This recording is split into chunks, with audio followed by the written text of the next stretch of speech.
You know, are they bringing an attorney? I did that. Hey, welcome everyone online and those in the audience. Our next agenda item for BOE is the YMCA appeal. The way this is going to work is, first of all, why don't you guys introduce yourselves for the record? Okay, hello, I'm Tom O'Neill. I'm the CFO at the Treasure Valley Family YMCA. I'm Danielle Strollo. I'm a attorney for Gibbons Pursley, working with the YMCA on this. Okay, what do we do? And we've also got Catherine Hunter off camera. She is the Director of Real Estate Management and all around do everything. Okay, Tom, I got yours, but I didn't get the other one. Okay, Hang on just a sec. What do you need? I'm having problems getting them onto the screen as I promised that they would be, so just bear with me. Sure. Hang on, we're having some technical difficulties. okay.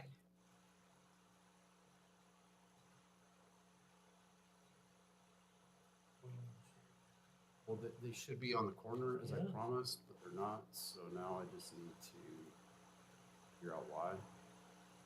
You mean on the YouTube? So because we are recording these for BOE meetings, we have to make sure that we can hear you on our YouTube feed. And so that's what Doug's clarifying right now. So we might have to start over. No, we'll be okay as long This as. is going to be a great YouTube to watch. Now we're live? Let me just make sure. All of our YouTubes are going to watch, Tom, believe me. But you'd be amazed at how many people actually watch them. I bet. It's a great tool that we learned during COVID, that it actually creates transparency in government, and that's a really good thing. So Exactly.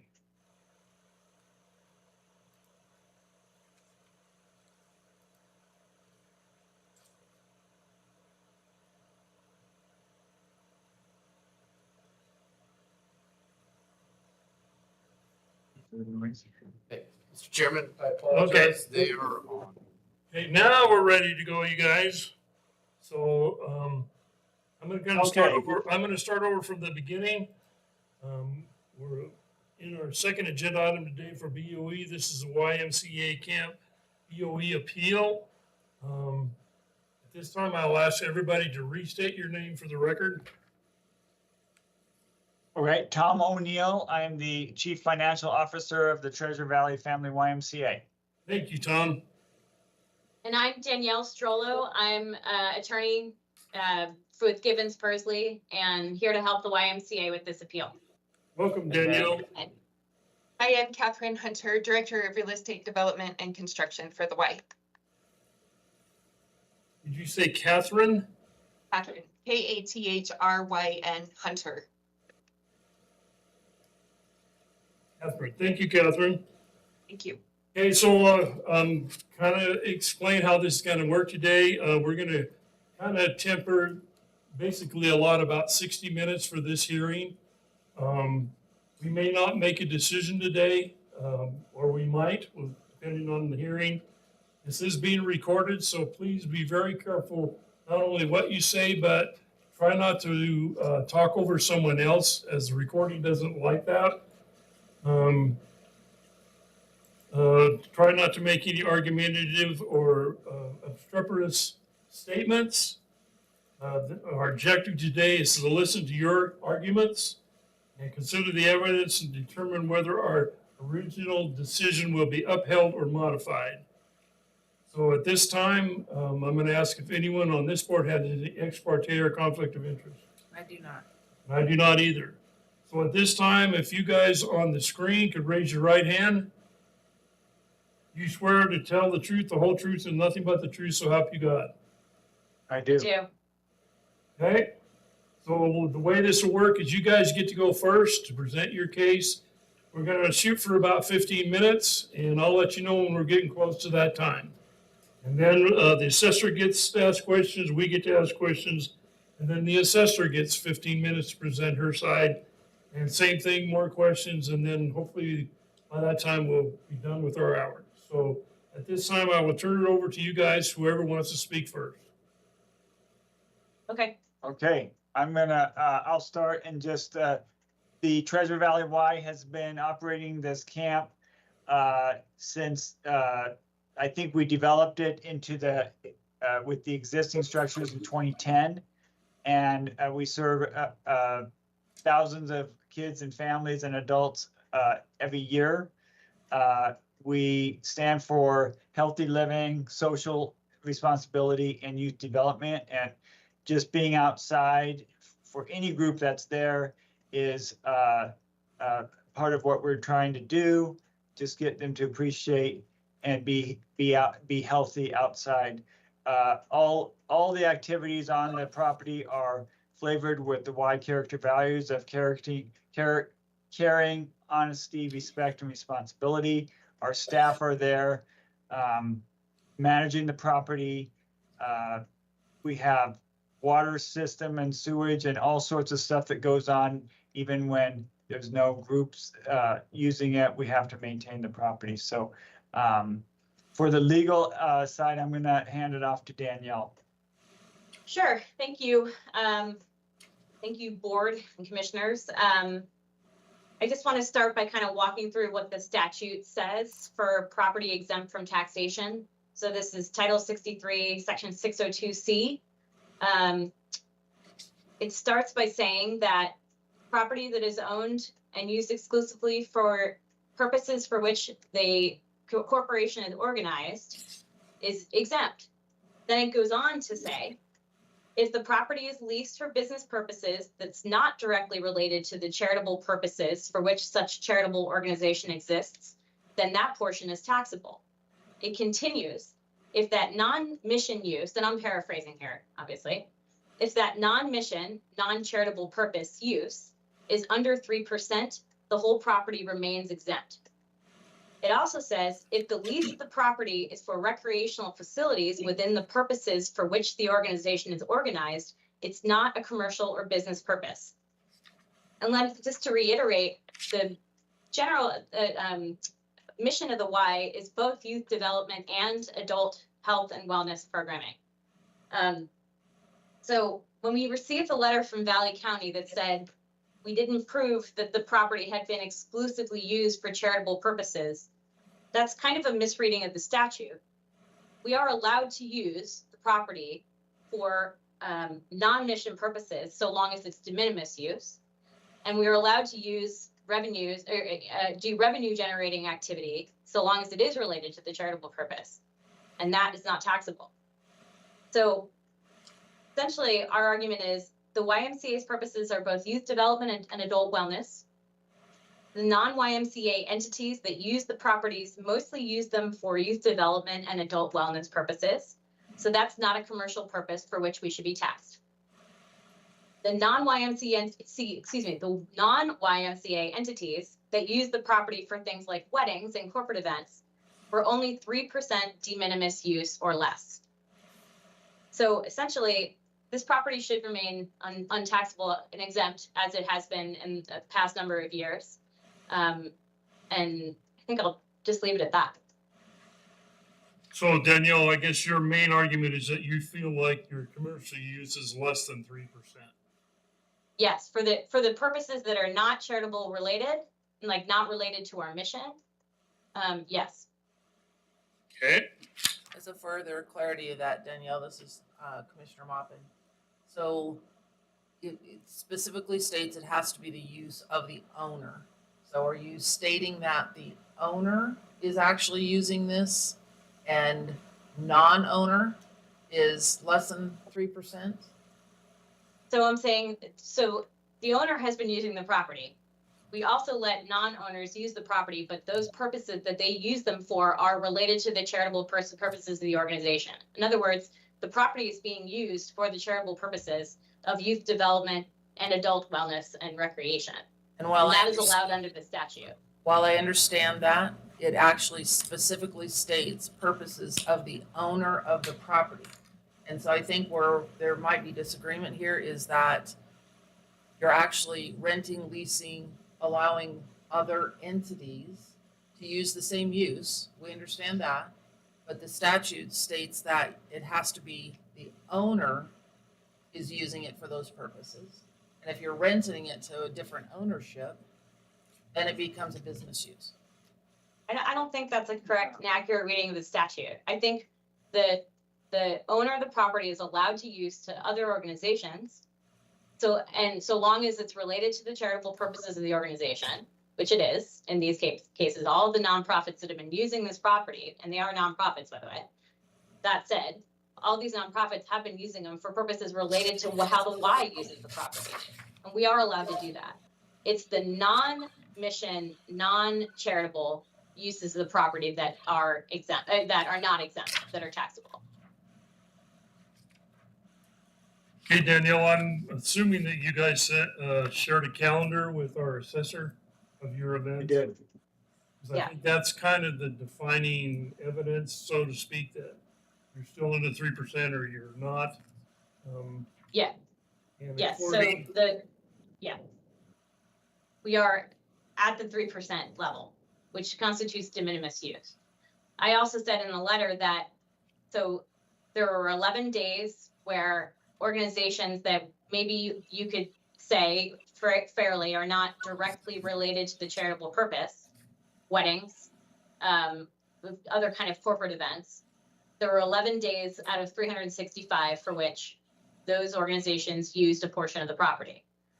The YMCA was operating programs during those times. So there were during a couple of the days of those times. So that means that the charitable organization who owned the property was also operating it for its charitable purpose at the same time as some of those other groups were. So if you look at exclusive, non-mission, non-organization use of the property, we're down to 8 days out of 365, which is under the 3% de minimis use on the statute. Yeah, and if I figured this right, using your 11 days, it's actually 0.0301. It's based on the value, not the days. Oh, it's based on the value, not the day? okay. Days, yeah. Okay, any more questions for those folks? Not at this time. Okay, so then the way this will work now is we'll give the assessor a time to present her case, and then we'll kind of get into the rebuttal part of it after that. Sue, I'll turn it over to you. Thank you. So the YMCA has 9 parcels in the Horse Thief area located. The subject address is 301 Horse Thief Road in Cascade. The Board of County Commissioners granted an exemption for 299 days, determining that 66 days were used for commercial use.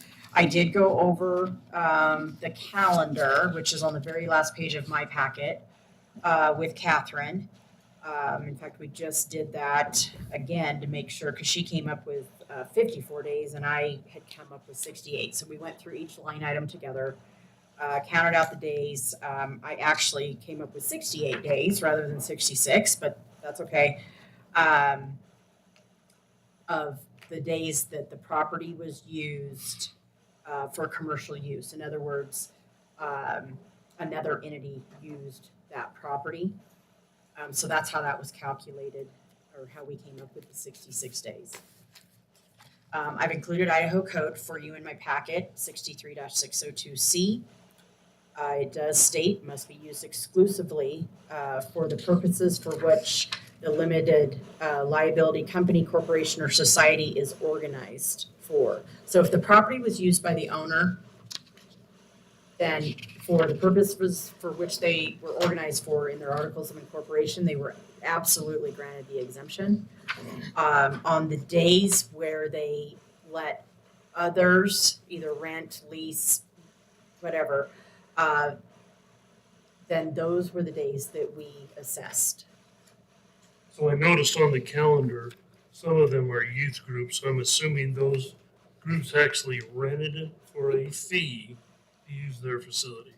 Yes, that's what Okay. another organization used the camp other than the YMCA. And I did go through the list with Catherine.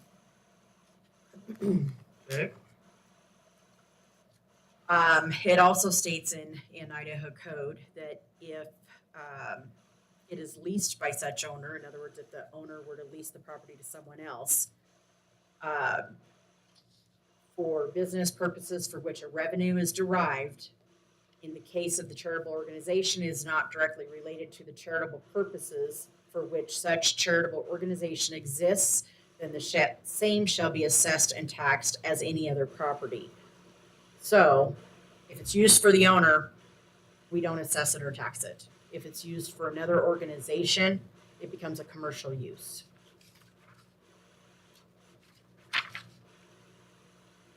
And the, I have, Just a sec, anything I don't else? think it's a turn. So I included IDAPA, the IDAPA rule, giving the assessor guidance on how to calculate the days and how we should assess that. I also included the denial letter that was sent to them on May 15th, giving the reasons why they were denied. Stating that that we determined that 66 days were used for commercial use. Here, the ADAPA rule, and then I also included the Confluence Institute BTA decision versus Custer County that gave us guidance on how to view the commercial use. States it must be exclusively used by the owner. I'll let you guys read through that when you have time. Under the 602C code and this BTA decision, they need to provide some sort of general public benefit. We also have to look at whether the corporation fulfills a need which the government might otherwise be required to fill. An example on that would be McPaws is operating an animal shelter. And if they didn't do that, the county would be responsible for doing that. So that creates a public benefit as an example. It goes on to say also that they ask whether the appellant fulfills a need which the government might otherwise be required to fill.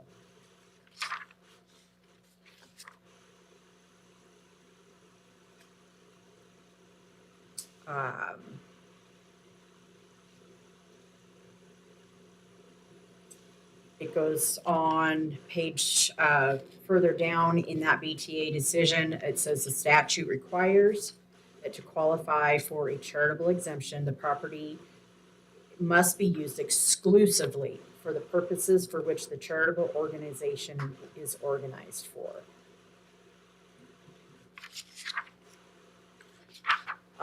Then I have provided the process in which we looked at each 602C application. Step one, we had to determine if the property was owned by a qualifying fraternal, benevolent, or charitable LLC, corporation, or society of the state. We did this by reviewing the articles of incorporation to determine if the applicant was organized as a charitable LLC. We also checked the deed to make sure that the applicant matched the owner on the deed. And then we also considered the 8-part test outlined below. The Idaho Supreme Court developed an 8-part test to determine the charitable status of a nonprofit corporation applying for a property tax exemption. And the analysis included the following: stated purposes of its undertaking, and whether its functions are charitable, and whether it is supported by donations, and whether the recipients of its services are required to pay for the assistance they receive, and whether there is a general public benefit, and whether the income received produces a profit, and to whom the assets would go upon dissolution of the operation, and whether the charity provided is based on need. So that's the 8-part test. Step two, we needed to determine if the property was used exclusively for for the charitable purpose of the owner of the subject property. Once again, we reviewed the articles of incorporation to determine what the property owner's stated charitable purpose is. The applicant's purpose statement is their own organizational documents that were used for the basis of making the determination in step 2. We compared the applicant's charitable purpose found in its own organizational documents with the actual use of the property over the course of the prior calendar year. Use was determined by evaluating the answers that the applicant provided on their application. The applicants were also asked to provide a calendar of events showing what organization used the property and the type of activities that were occurring on the property. And then we also reviewed the applicant's website to evaluate how the applicant was marketing the property. Once again, I'll remind you, the property must be used exclusively for a charitable purpose of the owner of the subject property. Property tax exemptions are granted based on use of the property. So we must ask ourselves, so how is the applicant using the property when it rents the property to another church, charitable organization, secular group, etc.? When a property is rented to another group, the owner is using the property like a resort property, commercial campground, or event center. Even if it's another nonprofit corporation, the applicant's use of the property during that rental period is as a camp host, things such as taking reservations, catering meals, cleaning the cabins, selling merchandise, etc. Days rented to other religious organizations, secular groups, schools, government organizations were recommended as non-qualifying and considered a business or commercial use. In step 3, the next step that we took, we determined if the applicant is entitled to a partial approval of the application if it was not used exclusively. And we used the IDAPA rule from the Idaho State Tax Commission 35-01-03-603 to calculate those days.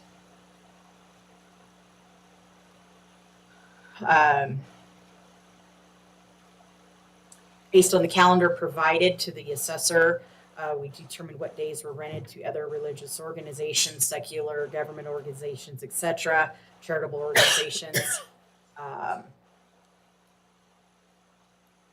and provided a property tax estimate for those days, which was the 66 days that we refer to.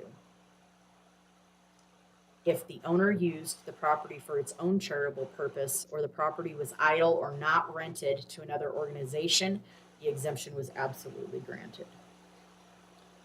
In step 4, if only a portion of the property was used or leased to a third party, then an evaluation to determine if the portion rented was valued at 3% or less of the value of the whole property. So there's where that 3% Dominicus comes in.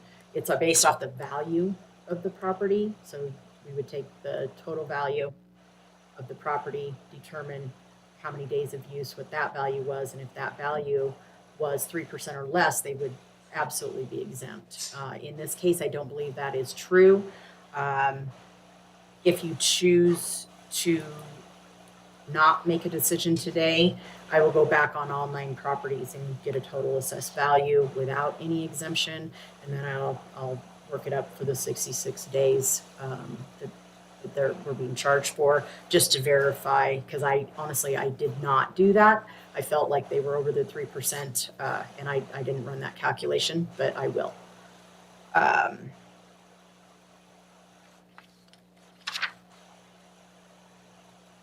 In step 5, to use or lease of any property by a charitable corporation for athletic or recreational facilities, resident halls or dormitories, meeting rooms or halls, auditoriums, or club rooms for and in connection with the purposes for which the charitable corporation is organized shall not be deemed a business or commercial use. It would have to be of the owner. So Charitable camp properties may argue that their camps are athletic or recreational facilities, meeting rooms, etc.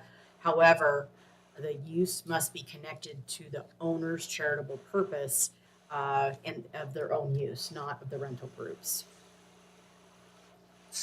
I have included in your packet just screenshots of their website so you can review when you have time of what they offer.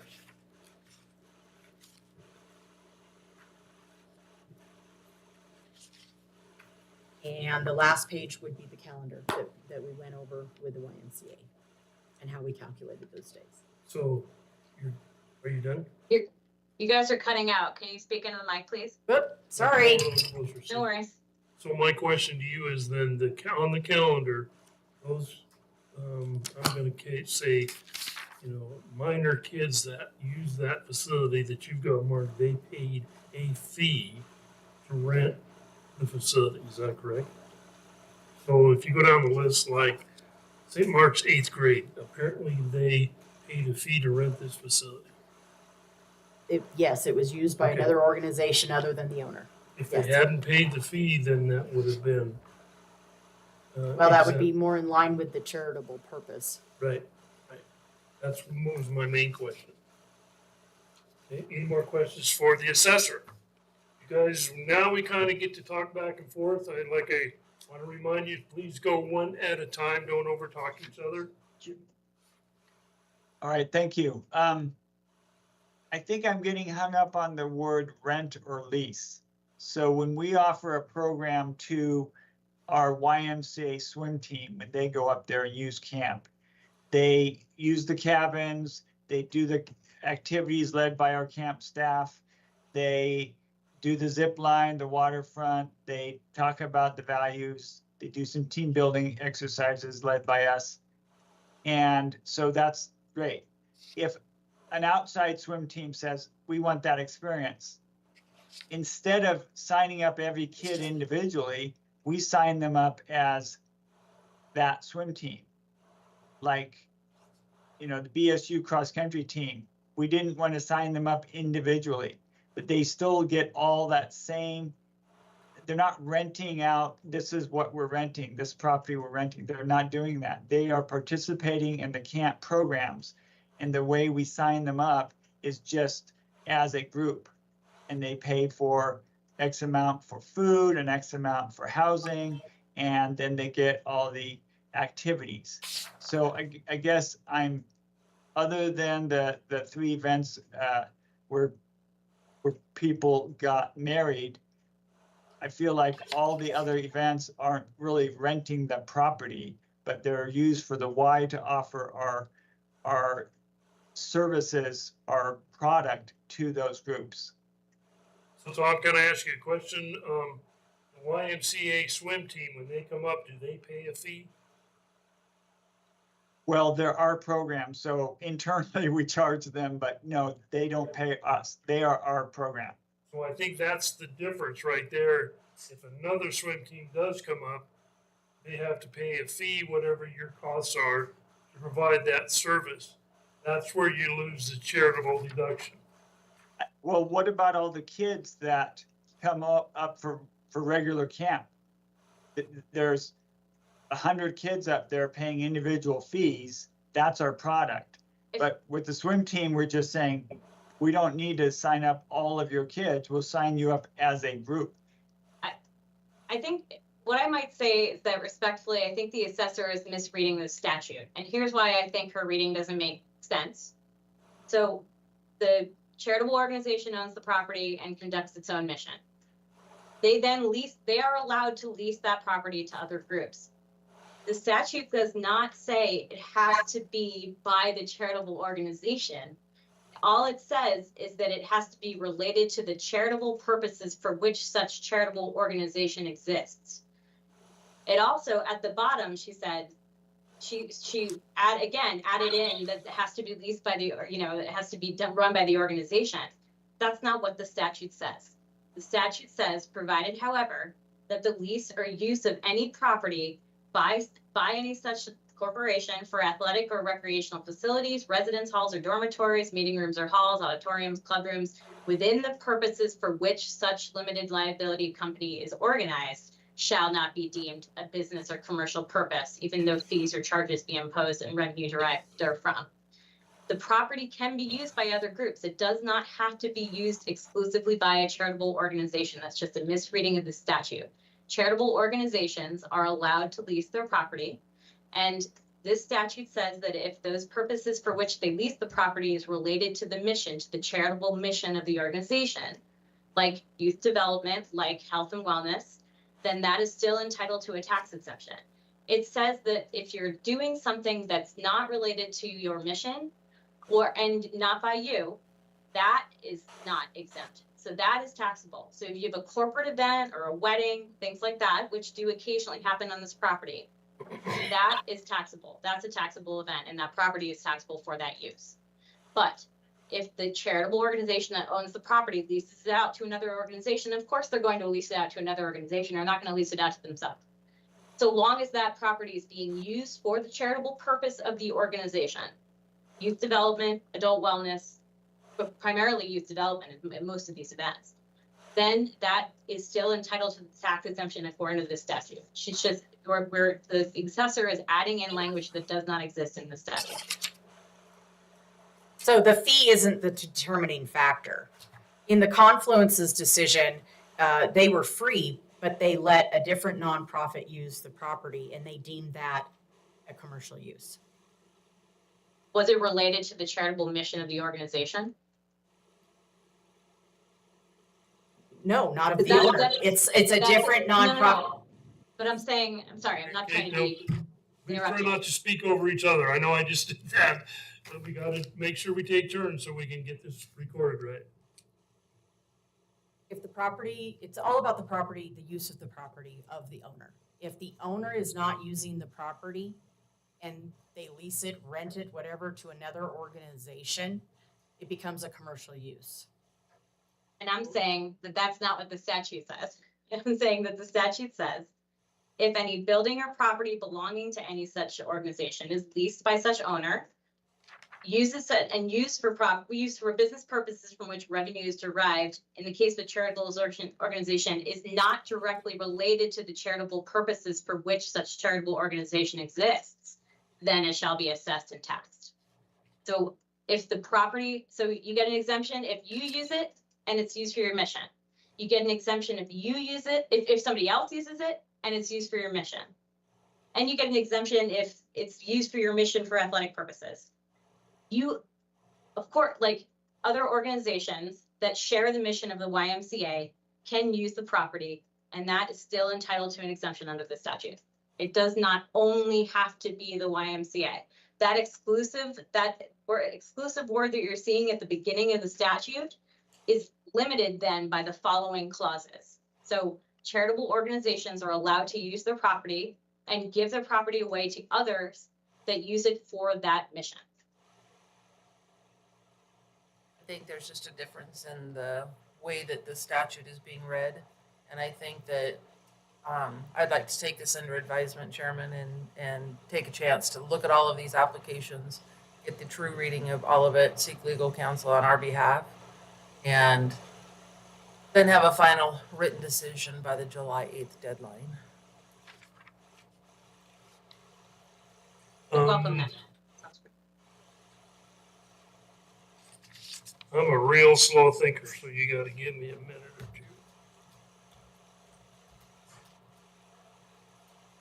I think we have two different legal interpretations of the statute. Sue, which case was that again? Should be the Confluence, hang on, I'll get it for you. That's, And it's a So long Confluence document. Institute versus Custer County. I think we need a chance to read that out. 'Cause Do you need anything else from us? not quite sure yet.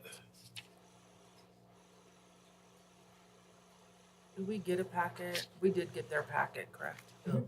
Okay.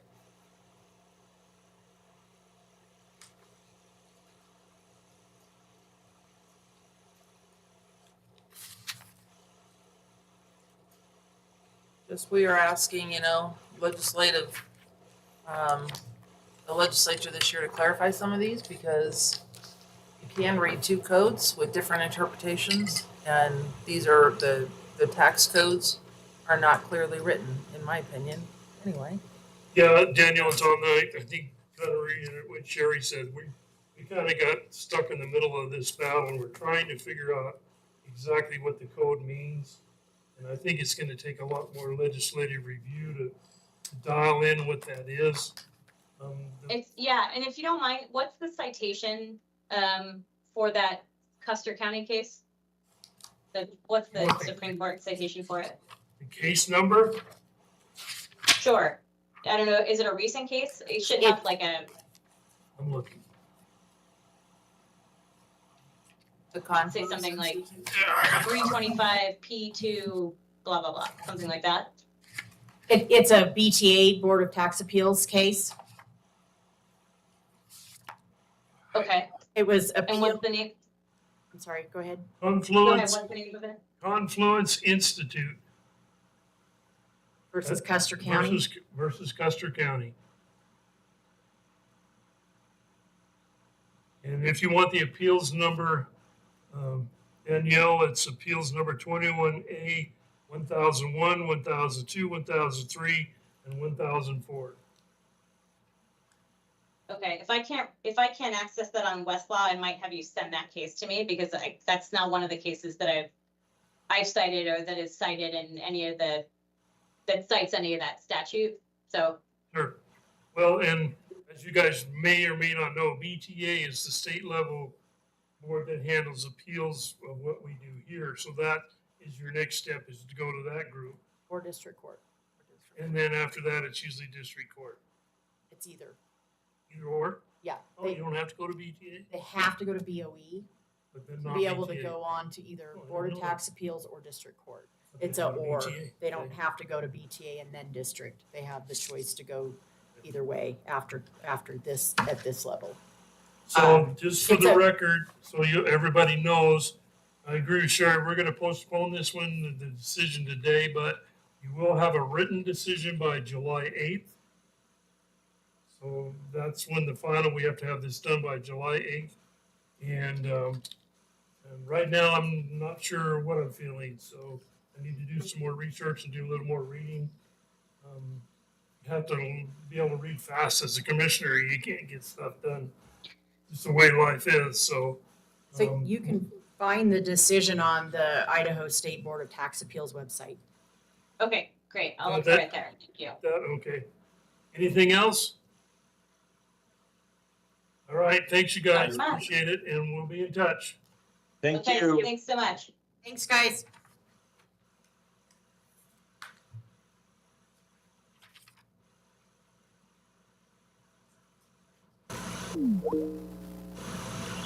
So, am I assuming this correct, Sue, that our next one is not till 1:00? Hold on.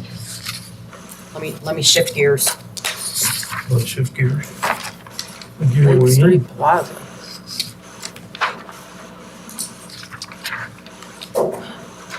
Actually, we, We have looks like we a little less than an hour if you want to do Jen's something ready. now.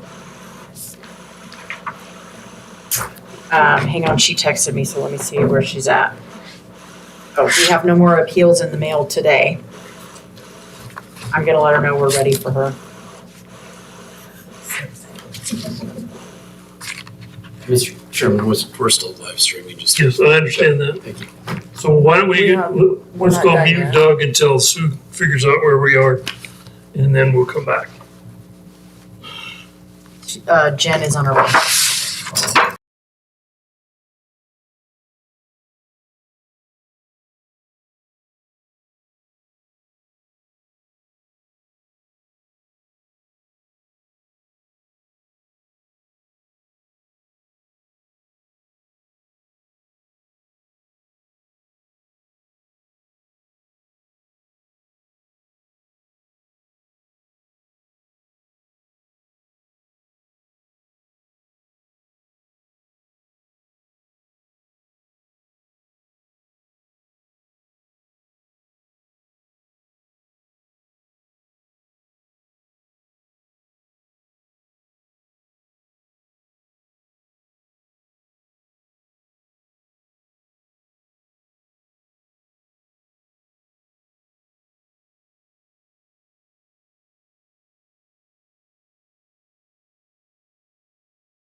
So this is just. Chairman, we're on again. Hey, welcome back, everybody on YouTube and those in the audience. Just Our appealing next value. agenda item for YMCA?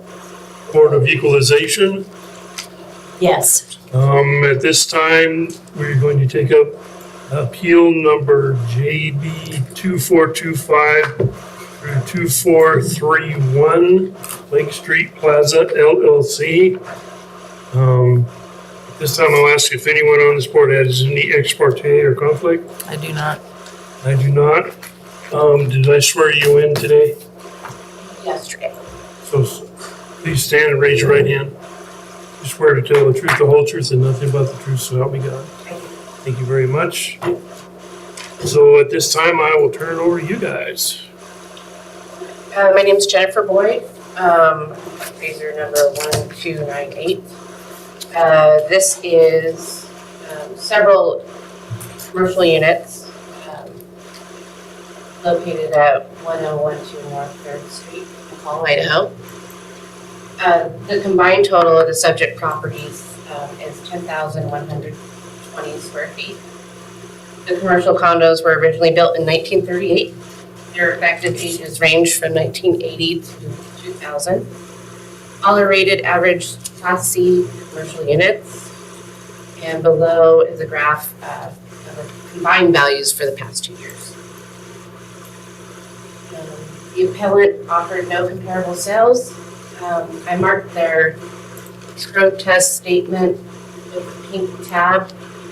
That statement is the same for each protest packet. The appellant states that the parcels should have a combined valuation of $938,000 based off informal financials. The appellant did not provide official income and expense information. Did you ask them for that? And they still didn't want to provide it? I tried to return their phone call the day that they called. I believe it was on the 21st. And I have not received a call back. You tried. Page 3 is a location map of the comparable sales I will be presenting, as well as the subject property.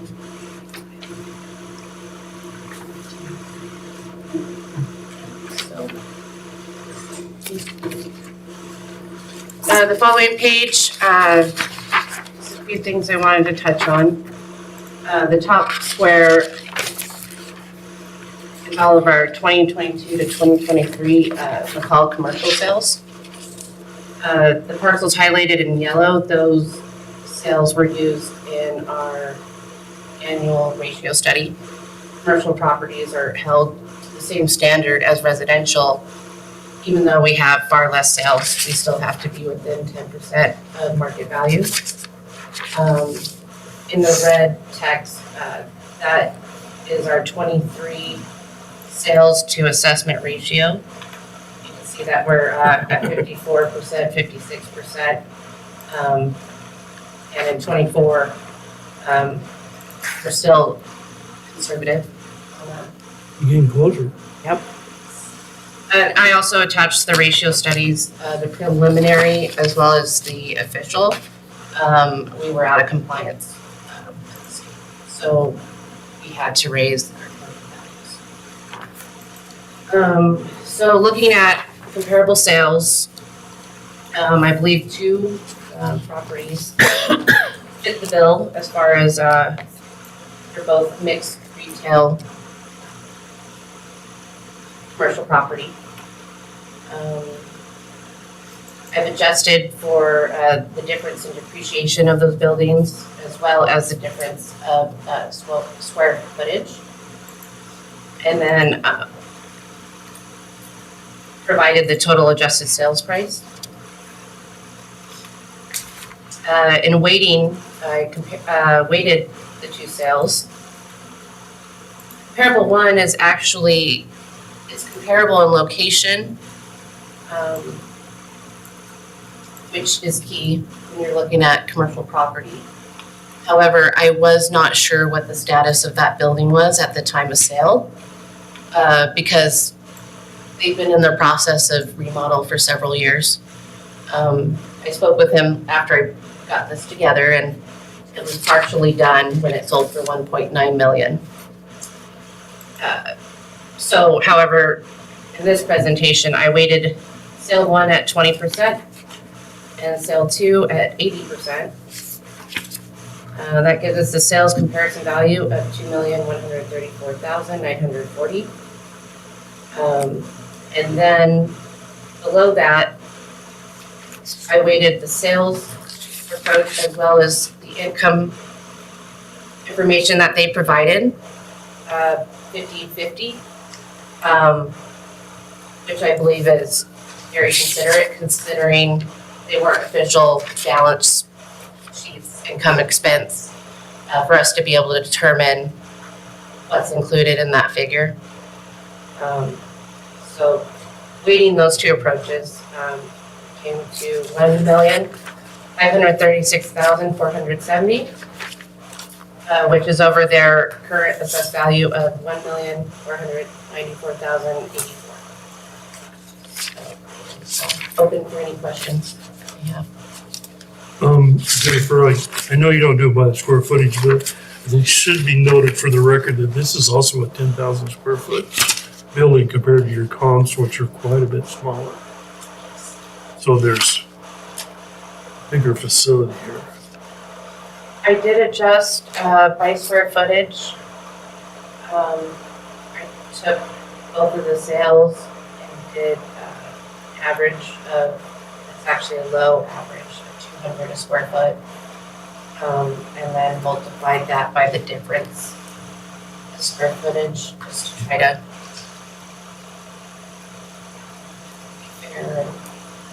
compare with what we have to the subject property.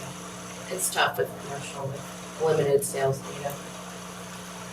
Honestly, you did a good job. I'm a little, I, in my opinion, it might be a little bit low from the other sales that are happening in the area. I mean, the building that is, it's just 2 doors down on the south sold for 1.9, is that right? And and I mean, that building was in pretty tough shape. I mean, the gentleman that owned it previously had ripped out everything. So, I mean, they had to take it clear back to the studs and redo a bunch of stuff. So, prime corner in McCall, Idaho. There's nothing but upside on this one. I mean, I'm surprised that honestly that 10,000 square foot building is only valued at that. Yeah, You wouldn't me sell too. it for that today. I can guarantee you. So, yeah. I believe that she tried to be very conservative because of lack of sales and lack of information. Oh, they have had some sales. I mean, there have been some buildings moved this year. So Pancake House was, I mean, not as prime location, more up to date. But yeah, with your sales comparison, I think you did a great job. And Mr. Chairman, I'm ready to make a motion if you're ready to hear it. I'm ready. I would move that we deny the protest JB 2425 and uphold the assessor's valuation. Would you modify your motion 2425 through 24? Oh, excuse me. Yes. 3-1, 31. 2431. 31. Or yes. Okay, we got a motion, a second to deny the appeal for AB 2425 through 2431. All in favor, please say aye. Aye. Aye, motion carries.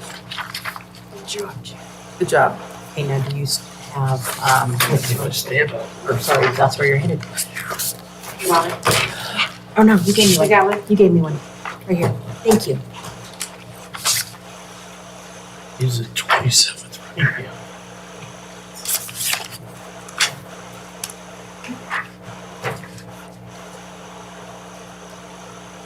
That's funny. It's 11:27 at 11:27. You want to put that on?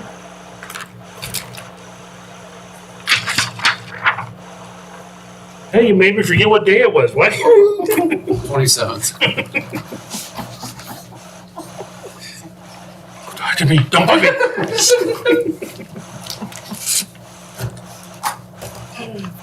Oops, I forgot to move. Don't ask me to do anything today. Thank God. Right now I have a foot that's asleep.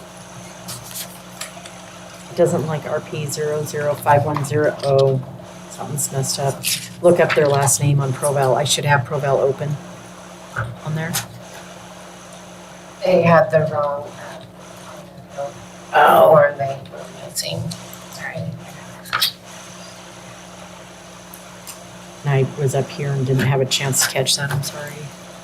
We might want to, want to let Doug know. So he puts the right parcel number in.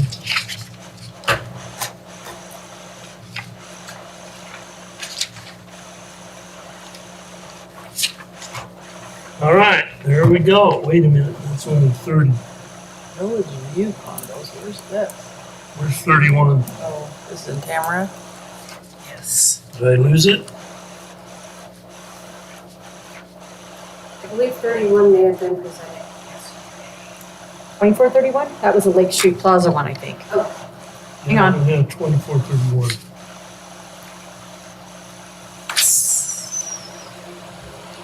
Yeah. He just doesn't have a copy of it to At sign. least if I have it in my bucket.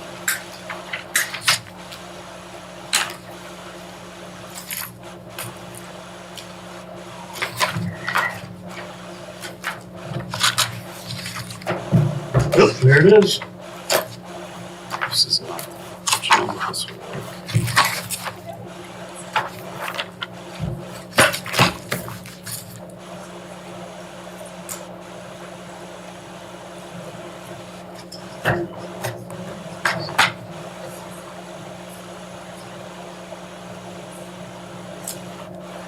This is the correct one. Okay, thank you. Okay, where are we going next? We have JB 2432. This is a condominium unit in the Resort Village Plaza in the Roseberry complex. This is the Queens. The Queens. Thank you. And this is it here. Okay. Get my paper all out of it. So go ahead, Jennifer. This is JB 2432. Property owner is Jenny and Jameson Quain. Subject property is RP 005404020100. The subject property address is 780 Village Drive, Unit 210. So the subject property is a one-bedroom, one-bath condominium unit located in the Roseberry complex. The unit has a year built of 2019, rated excellent, 798 square feet, and has a village view. I provided the values for the last 3 years. The appellant offered no comparable sales and has requested the value to be lowered to $600,000. I have attached a spreadsheet of the comps our office has used to value the subject property. There were no one-bedroom, one-bathroom comparable sales reported in 2023. And after performing a paired listing analysis, it is my opinion that the property should be adjusted by 10%. So, Should be adjusted by 10%, down. oh, down 10%? That's the 726. It goes to 653 then, correct? 653, 650. Is what you're 650. recommending it become. Tell me why again? So, Tamarack Village is unique and it's almost like it has its own ecosystem. We have units that sell with views for 30% higher than normal. We have sales in older buildings that are not selling the same as Calvi 1 and Calvi 2, which they just released in 2023. So I've provided all of our condo sales that we received in 2023. The top 4 that are highlighted in the green box would be our most comparable units that we have. Because they have the same view, they're out of older buildings. However, our mass appraisal system bases everything on square footage, where in this case, with these condominiums, the bedroom and bathroom count do affect the way that the properties are listed and sold. So the top 4 that you have here that were built about the same time and sold, were those one bedroom? Were those were multiple bedroom They were units? multiple bedrooms. The closest one we have is technically a 2022 sale. And it's 472 square foot, so it's quite a bit smaller than our subject property. Okay. So, The problem is we didn't have any one bedroom, one bath comparable sales reported in 2023. And that's what the subject property is. So when Jen went back and was able to get more information that she had originally requested from Tamarack that they did not give her, she was able to get a little more information and kind of ran an analysis on what the values on the one bedroom, one bath should be, and they came in about 10% lower. And so that's why she's requesting the 10%. So with this 10% reduction on this unit, is that going to impact other units that are close to it? Because if we're reducing one by 10%, Well, these This folks are reason the then. only ones that appealed.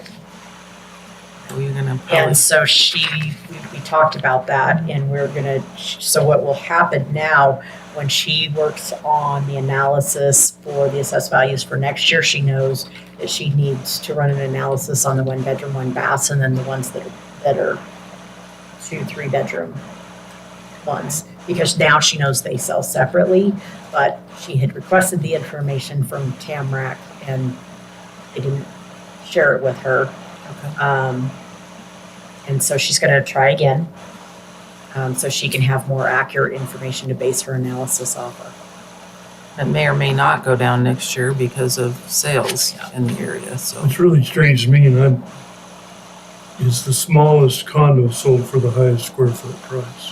That's the way it works. Smaller it is, the higher the cost per square So foot. why would you not just take that square foot price times this square footage of the subject property and it is a much smaller unit. it's 798, it's bigger, almost twice as big as the smallest one. But the more square footage, as you get Yeah, bigger, the less yeah. it goes down. You know, before our values went out, just researching what they were listed for April of 2023. And these one bedroom, one baths were listed at 710,000. We had one just sell this April for 585,000. So I believe with this rollout of Calvi 1 and Calvi 2, it's definitely affected the older units. One bedroom, one bath. So, All right, well. can you repeat the final value that I can write on this? Because 653 and what? It's the blue one now. 653,650. Oh, 650, thank you. And I did receive quite a few phone calls of the one bedroom, one bath owners. As well as several, 2 other appeals that we were able to come to an agreement and we withdrew. Okay, so I'm gonna go ahead and make the motion then that we, accept the final value, 653,650 for JB 2432. I'll second that. You got a motion, a second, all in favor, please say aye. Aye. Aye. Thank you, Commissioners. Thank you. Good job. Good job. Okay, you guys, I think that is it for today. We will have 3 appeals to hear tomorrow, starting at 9 a.m. We did Leslie Campbell. Too many lists going here. Tomorrow is the Girl Scouts. Yep, we got Pines, Girl Scouts, Trinity Pines, and Bob. and Bob.